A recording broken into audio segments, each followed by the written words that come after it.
안녕하세요. 김유라입니다. 오늘은 부자들의 자녀 교육이라는 책을 가져왔습니다. 이 책은 지인 집에서 우연히 발견해서 읽은 책인데 너무 내용이 좋아가지고 리뷰를 해야겠다라고 마음을 먹고 리뷰를 하게 됐어요.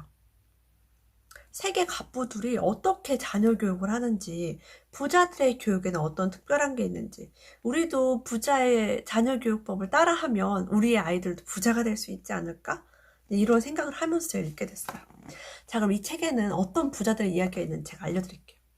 빌 게이츠, 록펠러, 워런 버핏, 아놀드 슈워제네거, 그 다음에 월마트의 창시자인 월턴 가족, 리커싱, 홍콩 최고의 부자, 리커싱의 자녀교육법, 우리나라 최고의 기업인 삼성, 이건희의 부자 공식.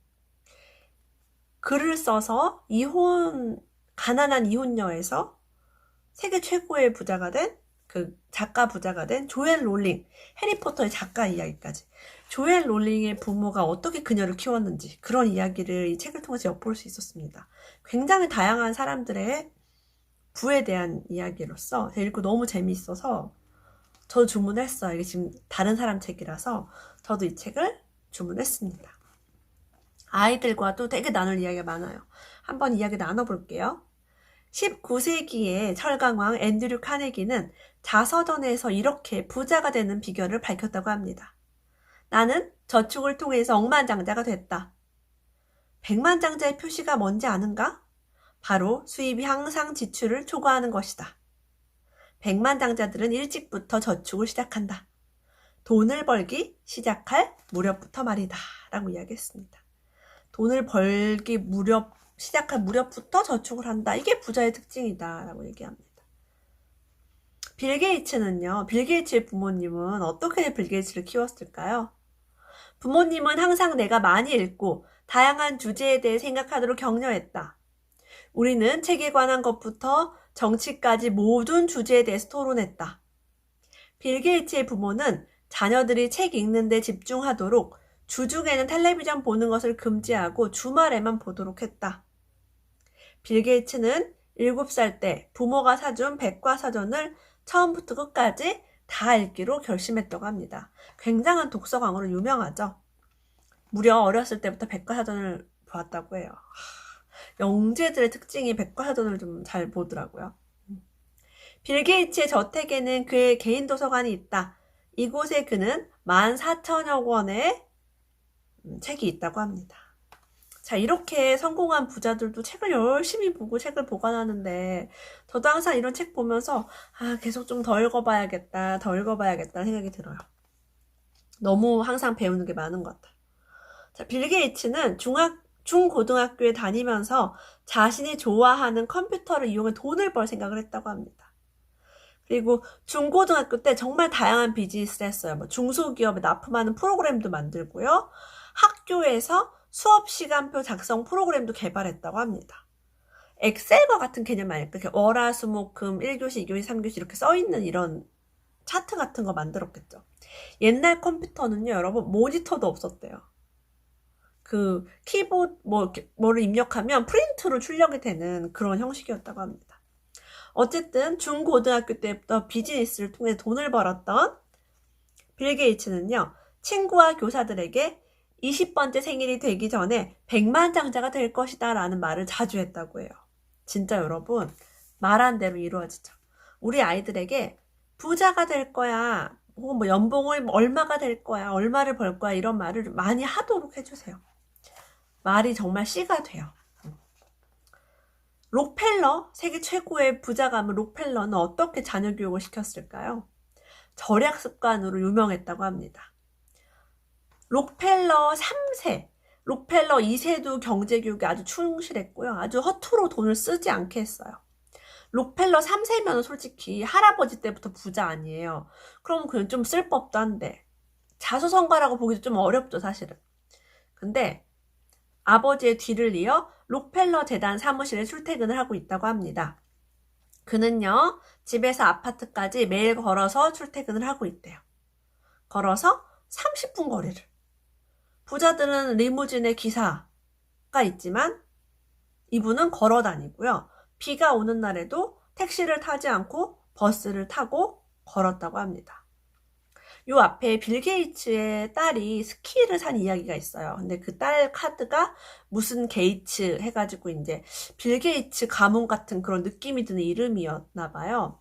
그래서 이제 그 딸에게 점원이 그렇게 물었대요. 혹시 빌 게이츠와 친척이냐, 친척 관계냐 이렇게 물었는데 딸이 좀 귀찮고 해서 아니다 이렇게 얘기했대요. 그랬더니 그 점원이 아유 그래 친척이면 이렇게 싼 스키를 살 리가 없지라고 대답을 했다고 합니다. 그게 무슨 말이냐면 빌 게이츠 딸도 막 이렇게 막 돈이 많은 집 딸이니까 최고급 스키, 제일 비싼 거 이런 게 아니라 그냥 나한테 필요한 걸 이렇게 샀다는 거죠. 그런 이야기들이 이제 여기에 종종 나와 있어요. 그러니까 부자들은 무조건 아끼는 것도 아니고 정말 필요한 건 사요. 뭐 집 같은 건 좋은 걸 하는데 이렇게 짜잘짜잘한 거는 뭐 모든 걸 최고급으로 써야겠다라고 하지 않는 경향이 있다고 이 책에는 나와 있습니다. 실제는 어떤지 잘 모르겠지만, 네. 폴 게티라는 그 미국의 부자학을 최초로 알린 어떤 부자의 이야기입니다. 이분 어렸을 때 심부름하면서 용돈을 받았다고 해요. 우체국에 가서 편지를 붙이고 돈을 받고 아버지의 책을 청소하고 35센트를 받았다라는 이야기가 지금 1904년도 일기에 써 있어요. 무려 여러분 120년 전의 이야기입니다. 근데 여기서 또 저는 또 볼만한 게 아버지의 책들을 청소했다라는 부분이에요. 자, 어때요? 이 부에 대한 자녀 교육을 잘한 집안을 보면 책이 여러분 기본적으로 깔려 있어요. 이 아버지가 어떤 일을 했냐면 유전을 개발했어요. 기름이 나오는 땅을 개발해서 기름을 이제 팔아가지고 부자가 된 거죠. 그 기름 나오는 땅을 경매로 낙찰받고 이 기름을 퍼내고 유전을 뚫고 이제 이런 일을 한 거예요. 그 석유 개발 사업을 석유를 잘 쓰지 않고 자동차가 없던 시절부터 했으니까 얼마나 많이 벌었겠습니까? 그 땅의 가치도 올라가고요. 자, 어느 날 어른이 돼서요. 아버지 회사 유전지대에 가서 일해보고 싶어요 라고 얘기했대요. 근데 아버지가 만약 네가 바닥에서부터 일하고 싶다면 나는 상관없다 라고 했다고 합니다. 하루 12시간을 일하고 3달러를 받았대요. 아버지가 회사 오너인데. 그리고 아버지는 회사 노동자들에게 자신의 아들로, 사장의 아들로 대하지 말라고 했다고 합니다. 그래서 노동자들이 이름을 부르지 않고 헤이 이렇게 불렀대요. 어이, 뭐 아무개 이렇게 부른 거죠. 폴 게티는 다른 노동자와 같이 합숙소에 지내면서 그들과 같은 밥을 먹었다고 합니다. 육체 노동을 엄청 많이 시켰대요. 그런 걸 기본적으로 했고 아들이 스스로 돈을 벌 수 있도록 많이 했고요. 유산은 굉장히 적게 물려주었다고 합니다. 그래서 유산을 봤을 때는 자린고비 아버지가 따로 없다라고 되어 있어요. 워런 버핏의 이야기입니다. 워런 버핏은 이렇게 얘기했어요. 진짜 부자는 자녀에게 무언가 일을 해야 할 정도의 재산을 남기지 아무것도 하지 않아도 충분할 재산을 남기지 않는다. 그래서 워런 버핏은 기부를 굉장히 많이 하기로 유명합니다. 일을 할 능력을 줘야지 돈을 주고 넌 놀아라 아무것도 하지 말아라 이렇게 하지 않는다는 거죠. 그의 아들 피터 버핏은 이렇게 이야기했어요.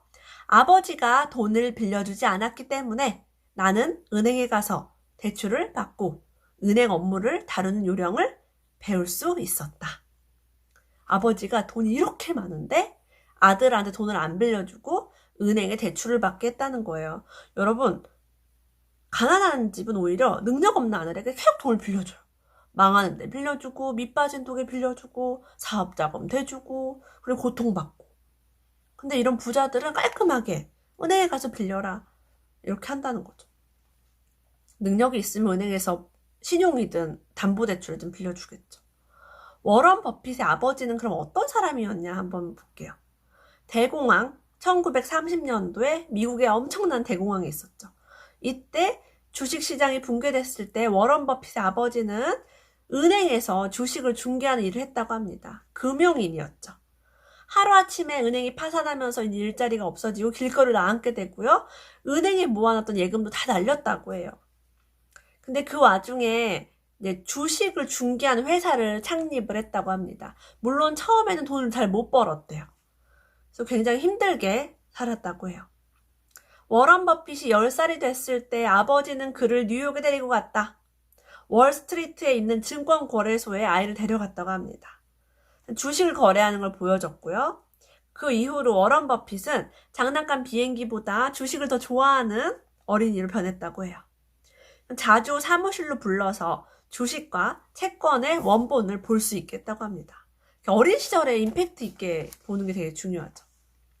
워런 버핏은 부모님이 어렸을 때 쫄딱 망했고 직업이 없었잖아요. 수입이 없었기 때문에 5살 때 꿈이 돈을 많이 벌어 부자가 되는 것이었다고 합니다. 왜? 아버지가 돈을 못 벌었고 미국이 경제 위기, 대공황 때문에 너무 어려웠기 때문에. 5살 때부터요. 집 앞에 판매대를 세워놓고 껌과 레모네이드를 팔았다고 합니다. 행인이나 이런 사람 대상으로 장사를 한 거죠. 6살 때는요. 가족 여행으로 오코보지 호수라는 곳에 놀러 갔는데요. 6병이 들어있는 콜라를 25센트에 사서요. 한 병에 5센트씩 팔았대요. 자, 6, 5, 30, 30센트의 수익을 얻었죠. 순이익이 얼마 남아요? 25센트에 사서 30센트에 팔았으니까 5센트가 남는 거죠. 수익률이 얼마예요? 25센트를 투자해서 5센트를 벌었으니까 수익률이 20%죠. 이런 개념을 아주 어렸을 때부터 했고요. 9살 때는 친구와 같이 주유소에 가서 음료수 자동 판매기 옆에 우리 음료수 뽑는 기계 있죠. 그 옆 쓰레기통을 뒤져서 사람들이 버리고 간 병뚜껑을 샜대요. 왜요? 어떤 브랜드의 음료수를 좋아하는지를 관찰하기 위해서. 진짜 똑똑하지 않아요? 애기가? 9살짜리가? 그래서 사람들이 이 음료수를 좋아하는구나 해서 그 음료수를 많이 사가지고 낱개로 파는 거. 정말 대단해요. 그런 걸 막 했대요. 그리고 뭐 손님이 버리고 간 골프공을 수집해서 쓸 수 있는 거를 중고로 팔고 이런 것들. 와, 보면서 어렸을 때부터 돈 버는 액션을 많이 했던 워런 버핏입니다. 자, 워런 버핏은 이렇게 부자지만 낭비하지 않는 습관으로 굉장히 유명합니다. 1958년에 구입한 오마하의 집에서 여전히 살고 있고요. 굉장히 오래된 집이죠. 직접 차를 몰고 가서 단골집인 동네 맥도널드에서 햄버거를 사기도 하고요. 콜라도 늘 박스로 사서 할인을 받는다고 합니다. 체리코크를 좋아한대요. 그리고 저는 워런 버핏이랑 인스타그램 친구거든요. 저만 뭐 맺어놓은 거죠. 근데 워런 버핏이 요즘 제일 많이 올리는 그 피드가 뭐냐면 유튜브 수익이에요. 전 볼 때마다 아니 이렇게 부자가 왜 유튜브 수익을 자랑하지? 이해가 안 가는데 자기는 그 소소한 수익이 기쁜가 봐. 제가 봐서는 워런 버핏 되는 푼돈이에요. 근데 너무 기쁘게 자랑하시더라고요. 그 글이 며칠에 한 번씩 유튜브 수익이 올라와. 너무 귀여운 것 같아요. 예, 돈 정말 많은데 유튜브 수익이 들어오는 게 너무 좋은가 봐요. 정말 재밌습니다. 워런 버핏의 알뜰함. 그러니까 이 사람이 알뜰한 사람이니까 유튜브 수익을 보고도 만족하는 것 같아요. 돈이 이렇게 들어오는구나. 잭 웰치. 이 사람은 월마트가 아니구나. GE, 제너럴 일렉트로닉스의 기업의 CEO예요. 제가 아까 앞에서 잘못 말한 것 같네요. 이분에 대한 이야기를 살짝 한 것 같은데 어쨌든 이분은요 말을 더듬는 습관이 있대요. 학교 식당에서 참치 샌드위치를 주문할 때 튜나라고 얘기해야 되는데 튜나라고 얘기한대요. 자, 앞에 한 번 더 말하는 거죠. 튜나 하니까 듣는 사람이 튜나로 알아듣는 거야. 2개의 튜나를 주세요라고. 그래서 종업원이 항상 참치 샌드위치를 2개를 줬다고 합니다. 주문을 하면. 근데 만약 이 사람이 자기 말 더듬는 습관 때문에 자존감이 낮아지거나 자신감이 없으면 이렇게 큰 기업을 운영할 수 있을까요? 세계적인 전자제품 회사죠. 자, 근데 이 어머니의 교육 한번 볼게요. 어머니는 그가 말을 더듬을 때면 그에게 너는 너무 똑똑하기 때문에 그런 거야. 너처럼 똑똑한 아이의 머리를 너의 혀가 따라오지 못해서 그런 거야 라고 말해줬대요. 너의 생각이 너무 빠르기 때문이야. 말보다 네 생각이 너무 앞서 나기 때문이야. 근데 이거 진실이거든요. 말 더듬는 아이들이 약간 성격이 급하기도 하고 생각이 되게 빠른 아이들이 많아요. 그래서 이분은 자기가 말을 더듬는 걸 창피하거나 부끄러워하지 않게 됐대요. 근데 어머니가 만약에 아유 말을 더듬어서 어떡하니 아유 걱정이다 이러면 여러분 안 고쳐지죠. 심리적으로 불안할 수 있으니까. 여기 이제 월마트 CEO가 나옵니다. 세계 최대 유통기업 월마트의 회장인 롭 월터는요.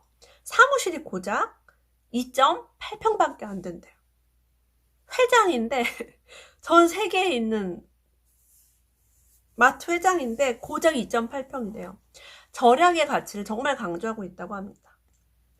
완전 짠돌이래요. 여기는 진짜 엄청나게 아낀다고 제가 여러 책에서 봤어요. 자, 돈 있는 티를 내지 마라 라는 세계 최대 갑부의 지론입니다. 이렇게 회장이 아끼니까 직원들이 아껴요 안 아껴요? 아껴요. 그래서 월마트는 오너와 임원들이 너무 돈을 아끼고 직원들이 돈을 아끼기 때문에 우리가 낮은 가격으로 이제 제품을 살 수 있는 거예요. 제품 가격이 비싸지가 않은 거예요. 아주 적은 이윤을 남기고 대량 판매. 월마트는 우리나라에서는 뭐 망해서 없어졌지만 외국에는 아직도 많이 있습니다. 그 동남아라든가 뭐 중국 이런 데 가면 발리에도 월마트가 있었죠. 발리 이런 데 가도 인도네시아 가도 다 최대 규모의 매장으로 있어요. 자, 이 월마트에 아들이 있을 거 아니에요. 그럼 이 부자의 또 아들은 어떻게 키우느냐? 한번 들어볼게요. 아주 입이 떡 벌어집니다. 학교가 끝난 후에 아버지의 가게에서 박스를 나르고 바닥 청소하고 타일을 까는 등 꾸준히 일했대요.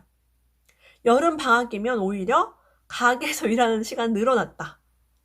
친구들보다 용돈 액수는 작았다고 합니다. 둘째와 셋째도요. 아버지 가게에서 일을 하고 신문 배달했대요. 자, 막내딸도 있대요. 딸은 좀 안 시켰겠지 여잔데 그런 거 없습니다.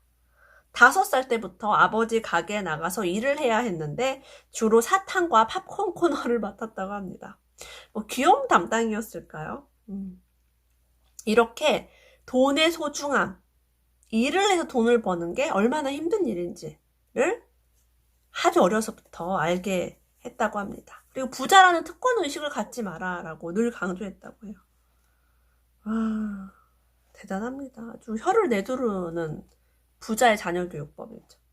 리커싱, 홍콩의 가장 큰 부자 리커싱은 지금도 많이 여기저기 이름이 알려지고 있죠.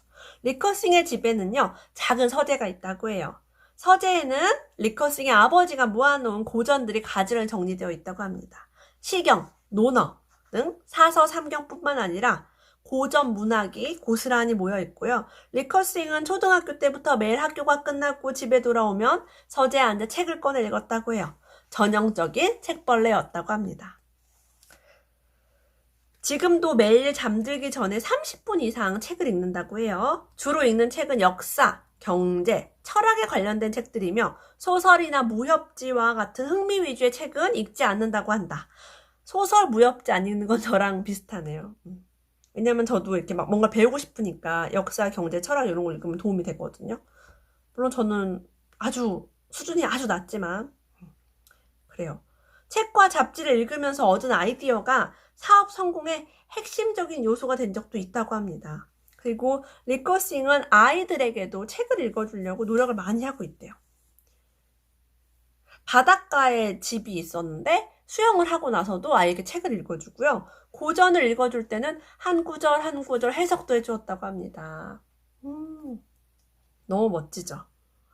리커싱의 아들은 이렇게 이야기했대요. 아버지는 어떻게 비즈니스를 해야 하는지 가르치지는 않았다. 다만 어떻게 사람과 관계를 맺어야 하는지는 가르쳤다. 아버지 말씀의 기준이 되는 것은 공자와 맹자의 가르침이었다. 이 공자의 논어는 삼성그룹의 이병철 회장부터 계속 전해 내려오는 책이기도 합니다. 이런 것들은 우리가 한번 읽어볼 필요성이 있는 것 같아요. 왜 그렇게 부자들은 이 고전을 강조할까? 궁금하죠, 저도. 저도 아직 다 이해도 안 가고 쬐끔밖에 안 읽어봤지만 천천히 계속 읽어보려고 합니다.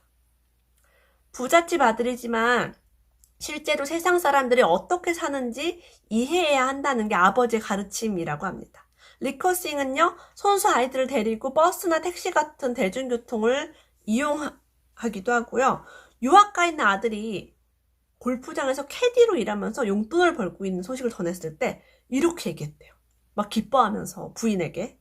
부인, 정말 잘 됐구려. 아이들이 이런 식으로 자라난다면 앞으로 반드시 좋은 소식이 있을 것 같소. 내가 부자면은 유학가 있는 아들에게 골프장 캐디 같은 거 하지 말고 골프나 치면서 공부나 하라고 할 것 같은데 용돈을 벌고 있는 칭찬을 했다는 거예요. 그러니까 이 세상에 많은 사람들이 어떻게 사는지를 이해할 수 있게 하는 게 가르침이었다고 하니까 이게 맞는 거죠. 골프장 캐디뿐만 아니라 맥도날드와 같은 패스트푸드 체인점에서 점원으로 일하기도 했다. 아들이 일을 했대요. 또 돈을 아끼기 위해서 집에서 주로 요리를 해 먹었다고 합니다. 겉으로는 냉혹할 정도로 방치라는 스타일의 자녀 교육이라고 해요. 아까 책은 많이 읽어주고 다정하게 대해야 돼. 이렇게 경험을 많이 하게 한다. 특이하죠. 삼성그룹의 이재용에 대한 이야기 나옵니다. 공식적인 취미는요, 오래된 지도를 수집하는 것이라고 합니다. 골프와 승마도 수준급이다. 승마는 학창시절 국가대표로도 활동할 정도였다. 이 부분에 제가 왜 놀랐냐면, 말을 이렇게 뇌물을 준 사건이 있었죠. 그래서 저 사람이 왜 말과 연관이 돼 있지라고 그때 이상하다 했거든, 좀 사실은. 근데, 승마 국가대표로 했었으니까 말에 관심이 좀 있었을 수 있겠구나. 그냥 그걸 좀 이해를 하게 됐습니다. 이건희 회장은요, 어렸을 때 비행기나 레일 같은 거, 모형 기차, 이렇게 구경하기 힘든 장난감이 있었대요. 근데 이거를 놀기만 한 게 아니라 뜯어가지고 다시 조립하면 놀았다고 합니다. 와, 대단하죠. 그리고 일본에 유학 가서 있을 때는요, 영화를 되게 많이 봤대요. 하루에 한 편 이상의 영화를 매일같이. 그리고 자서전을 제가 본 적이 있는데요. 되게 외로웠대요. 언어도 잘 안 통하고 한국 사람이고 하니까 약간 이렇게 혼자서 영화를 많이 봤다고 나와 있습니다. 한때에는 1만 개 이상의 비디오 테이프를 가지고 있었다고 해요. 그리고 술을 거의 입에 대지 못하기 때문에 부회장 시절에 퇴근 후에는 기술 관련 서적을 탐독했다고 합니다. 이건희의 서가에는 경영학 서적은 별로 없고요. 미래과학, 전자, 우주, 항공, 자동차, 엔진공학 등에 대한 서적이 질비하게 꽂혀 있었다고 해요. 새로운 트렌드를 제시하거나 정치, 경제, 사회 같은 거를 분석한 책도 찾아본다고 합니다. 끝까지 정독하는 책만 한 달에 20권 이상이 되고요. 목차를 훑어보는 경우는 훨씬 더 많다고 해요. 그리고 잡지 15종, 해외 잡지 30종을 정기 구독하면서 여러 가지 흐름을 본다고 합니다. 그리고 아들 이재용은요, 중학교 2, 3학년 때부터 신문의 경제면을 정독하고 있다고 해요. 이런 부자들의 자녀교육법 너무 배울만 하죠. 우리가 비디오를 보는 것도, 영상을 보는 것도 중요하고, 책을 보는 것도 중요하고, 정말 경험하는 것도 중요한 거예요. 조앤 롤링, 가난한 이혼녀에서 어마어마한 부자가 된, 조앤 롤링의 부모님은 어떻게 이 딸을 키웠을까요? 이웃집에 비해 책이 많았대요, 원래 이 집은. 책을 좋아하는 집안이었던 거예요. 조앤 롤링의 부모는 그녀가 태어났을 때 둘 다 20살의 젊은 나이였다고 합니다. 그리고 대학 문턱에 가보지 못했대요. 하지만 둘 다 스스로 책 읽기를 좋아했고요. 어린 딸들에게 책을 읽어주는 것을 좋아했다고 합니다. 그래서 조앤 롤링은 어렸을 때 부모님이 학벌이나 이런 건 좋지 않았지만 책을 정말 잘 읽어주는 부모님을 만났던 거예요. 그래서 최고의 작가가 될 수 있었던 거죠. 로맨스 소설 같은 것도 딸들한테 읽어줬대요. 와, 대단하죠. 이렇게 책을 많이 읽으니까 조엘 롤링은 6살 때부터 동화를 지어서 종이에다 연필로 글을 썼다고 합니다. 그래서 세계적인 대부 10명의 자녀교육 비법이 들어있고요. 개인적으로 이 안에서 우리가 배울 만한 점이 굉장히 많은 것 같아요. 너무나 재밌게 읽은 책, 부자들의 자녀교육에 뭔가 특별한 것이 있다. 오늘도 끝까지 함께 해주셔서 감사합니다. 다음에 또 만나요.